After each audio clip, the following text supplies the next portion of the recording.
carême provient du latin quadragesima, qui signifie le 40e jour.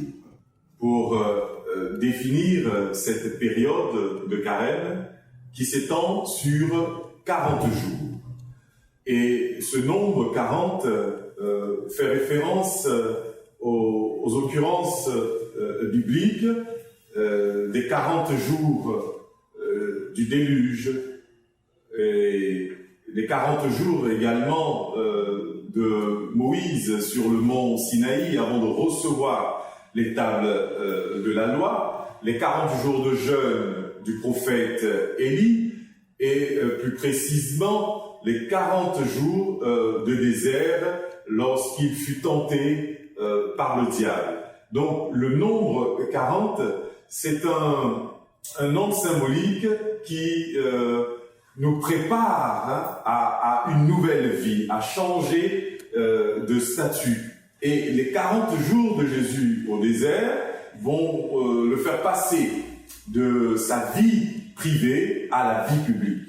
Donc ainsi, les 40, c'est le symbole de la préparation, hein, tout comme la grossesse d'une femme dure une période de 40 semaines. Hein, elle va donner vie à un enfant. Donc le temps de carême est pour nous un temps de préparation pour que nous puissions recevoir la vie de Dieu dans le sacrement de baptême. Initialement, c'était une période réservée exclusivement aux catéchumènes en marche vers le sacrement. Et bien plus tard, c'est tout le corps mystique qui a été associé, parce que c'est nous tous qui sommes invités à nous rappeler notre état d'enfant de Dieu et désirer revivre cette grâce baptismale. La bonne collaboration que nous avons avec nos frères musulmans laisse certains chrétiens croire qu'il y a une similitude entre le mois du Ramadan et celui du carême.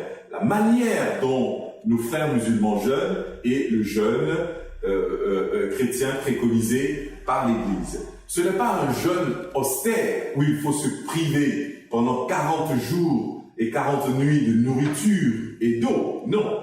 Depuis la promulgation du texte apostolique du pape Paul VI, le 17 février 1966, le jeûne et l'abstinence ont été assouplis et obligatoires le mercredi des cendres et le vendredi saint.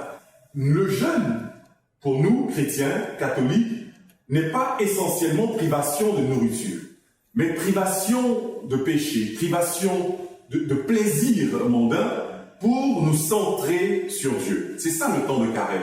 C'est un temps de conversion, un retour vers Dieu, nous centrer essentiellement sur le divin Messie. Et le bon jeûne est d'accueillir son prochain dans son cœur et de savoir faire pénitence, recevoir la vie de Dieu dans les sacrements, pratiquer la charité et intensifier sa vie de prière. Le jeûne, pour nous, c'est de savoir aussi diminuer sa ration. Nous pouvons jeûner en nous privant de ce que nous aimons. Remplacer la nourriture physique par la nourriture spirituelle. La parole de Dieu est alors très importante dans le temps de carême, la méditation, parce que c'est un temps fort de l'Église qui nous rappelle le mystère du salut. La préface commune numéro 5 nous dit « Le rappel de sa mort provoque notre amour ». Alors, au cours de ce temps de carême, il s'agit pour l'Église d'inviter les fidèles à intensifier leur amour et leur intimité avec le Christ.